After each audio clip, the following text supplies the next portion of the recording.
ilmoo ofirraa baastu malee naan jee manaa na baase. Warra kiyyattiin hirkadha jeeguu warra kiyyattii sirkachuudhaaf itti dhiyaadhe. Ilmoo inni hin feene nuti maaliif nun darartaa diqaaraa namaa jaanu warra kiyyaa sirraa naari'a. Ilmoo baatii takkaatiif guyyaa sagaliitiin manaa ba'e. Achi booda Osmaan ijoollee hojii barandaa jiraadhu amri rabbiin adulte nagaan nayyuuti. Egaan dalee boodaas kuno baatii 8 adumaan jiraachuu jira.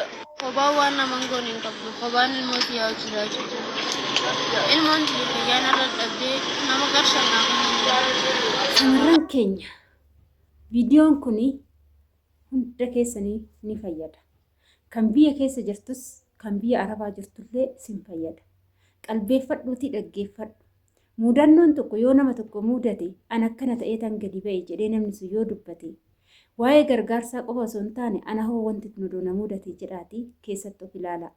Egaa shama harka fuune kabajamtootaa fi daawwattoota hordoftoota keenya. Nageenyi koo kan jaalalaa fi kabajaa bakkaa fi lafa jirtan siniif haa baay'atu.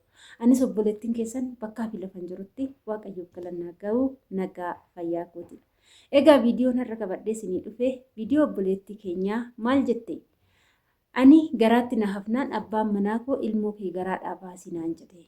Ani immoo ilmoo garaadhaa hin baasu jennaan karaa irratti nagatee amma godaanattan jiraadhe. Maatiin kiyyallee immoo diqaalaa kee wajjin maal sii goona jedhanii ofirraa na ari'anii kinoo godaanaa yookaan immoo urfatti ba'een karaa irra jiraachaa jira. Daa'imallee karaa irratti handa'e kan jettudha. Maarree nuti shamarran jechuudha. Shamarran nuti tokkoffaa irratti ofis salphisnee maatii keenyas kan salphisaa jirru baay'inaan mul'ata jechuudha. Shamarran taane sammuullee waaqayyo nu kenneera. Itti yaaduu ni dandeenya. Wanta tokkotti yoo deemne wanti kun nu miidhaa laata jennee yaaduu dandeenya. Garuu waaqayyo yoo nama jaalate dhiira dayyuusa dhiira waa gochuu hin dandeenye dhiira dubartiif yaaduu hin dandeenyetti nama hin qabin. Dhugaan sinitti hima jechuudha.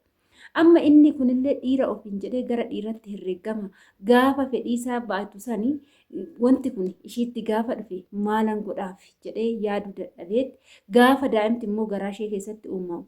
Inni rakkoo hin qabu. Ishiin garuu qorichaa yaa ta'u waan fedhe yaa ta'u garaadhaa baaftu sun tokkoffaa irratti gaafa ilmoon kun garaadhaa ba'u miidhama hagana hin jedhamne kan isheen miidhamtu jechuudha. Dhiigni ishee keessaa yaa'u akkas jira.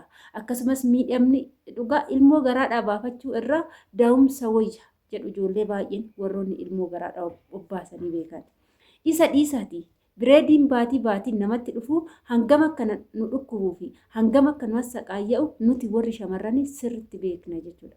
Kanaafuu jechuudha daa'ima tokko garaa keenya keessatti baannee gaafa deenyu yookaan immoo gaafa garaadhaa baasnu osoo baatiin isaa hin ga'in miidhamni nuti miidhamnu immoo kan guyyaa deenyu caala jechuudha. Ni galee kanaafuu dhiira dayyuusa ergasitti sirraa fedhiisaa argateen boodatti daa'ima kana ilmoo kana hin fedhu garaadhaa baasi dhiira namaan jedhu rabbiin namarraa haa qabu.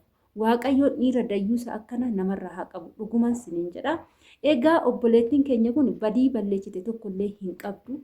Badiis balleessite jedhee yaadu tokkollee hin qabdu ishiin. Maaliif jennaani? Yaa'u namni nama nuti shamarran ni dogu ni beeknas ni wallaallas osoo beeknus ni wallaallas jechuudha. Beektas wallaaltas jechuudha obboleettiin keenya kun mitiire daa'imti kunis immoo garaatti hafeera. Kan balleessaa guddaa hojjete eenyudha dhiiricha isaa dayyuusaa bahi karaarra jiru. Kun immoo shamarran keenya hundumaayyuu mudachuu danda'a. Dhiira tokko jaaladhaa hin jaalatinaa hin jedhu jaalalli ana yookaas hunda keenyarraa bichaa miti. Yeroon kan jaalalaati. Yeroodha jechuudha baraaf fide. Garuu immoo erga jaalattanii kaatanii namni kun na jiraachisa jettanii maatii keessa salphistanii isa duuka hin deemina. Qaama keessa dabarsitanii dhiiratti hin kennina. Hanga maaltotti hanga kabajaa keessan maatirraa waan jiru hunda maatirraa xumuree maatii keessanirraa seera siin kadhatee seera siin gabbaree seeraan siin fuudhutti dhiiratti dabarsitanii of kennitanii isa wajjin mana kiraa shiggaa takka qabattanii wajjin jiraachuuf murtee akkana hin fudhatinaa siniin jenna shamarran keenya. Kanaafuu kun shamarran hedduu miidhaa jira. Shamarran hedduun jechuudha nama tokko duuka deemanii naaf ta'a dhiirri kun jedhanii duuka deemanii gaafa rakkoon irra gahu yoo maatiitti deebi'an fedhii maatii fi maatii isheetiin alatti waan nama kanatti heerumteef maatiin kun waan hin beekne dubbachuufillee ni rakkisa jechuudha maatii. Shamarri takka heerumte kan jedhamu gaafa siraatan gaa'ila keessa seente. Gaafa gaa'ila maatiin beeku, gaafa gaa'ila hawaasni beeku, gaafa miidhamni illee sirra ga'e hawaasni illee seera si dubbata. Hawaasni naannoo akka gandaatitti. Maatiin keetillee miidhama kee arguu hin barbaadu. Isallee kassastee waan si barbaachisu hundumaayyuu irraa fudhachuu ni dandeessa. Garuu immoo nikaa yookaan samaanaa tokko osoo hin qabaatin dhiira tokko wajjin yoo mana tokko jiraatte miidhama hangana hin jedhamne miidhamta. Obboleettiin keenya kun har'a osoo mucaa kana seeran itti heerumte nikaadhaan samaanadhaan itti heerumte har'a gara seeratiin illee qoricha isaa qotuu ni dandeechi. Akka har'a narraa ba'i jedhe kanaa miti jechuudha. Akka maatiin illee immoo diqaa dhuguma jedhan maatiin maaliif jennaan ofii isheetiif feetee deemteerti. Ishii takkitti tajaajilaa ba'anii ishii barsiifatanii yookaan immoo iddoo wayiitiin gahu odoo wajjin xaaranii isheen immoo ajaja maatii kanarra dabartee yoo iddoo biraa kan deemtu ta'e. Maatiin immoo ishee tajaajilu immoo dhala ishee kana tajaajilu. Isiniif galee kanaaf haadhaaf abbaa keessanis hin qaanechinaa, ofii keessaniifis hin qaana'inaa. Warroota akkanatti muudannoon mudate kanarraa dhiira tokko wajjin walitti dhufeenya gochuun duratti dhiinni dhiiraa kun na miidhamuu na fayyada jedhaati sirriitti adda baafadhaatii beekaa jechuudha. Kanaafuu jechuudha adaraa keessan qaama keessan dabarsitanii dhiiratti hin kenninaa. Qaama keessan dabarsitanii dhiiraaf hin laatinaa. Osoo maal ta'e osoo gaa'ila hin ijaarratin, osoo seeran ittiin heerumin, osoo gaa'ila halaalaa hin ijaarratin, gaa'ila haraama dhiira wajjin jiraatina. Inni zim jedhanii osoo maatiin hin beekin ofii keetii feetee wajjin jiraattu kun gaa'ila halaalaa osoo hin taane gaa'ila haraamaa jedhama jechuudha.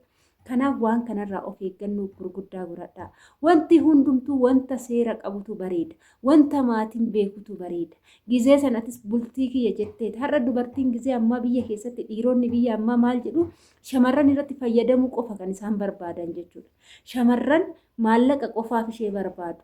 Shamarran maallaqa barbaaddu umurii isaaniitii olis yaa taatu shamarri suni maallaqa qofaaf jechuudha. Dhugaan isinitti ma'anii waleen teessan osoon gaa'ila hin godhatin biyya arabaa deemee jiraadhe gaafan galwani gaa'ilatti seenuudhe nama murteesse ture.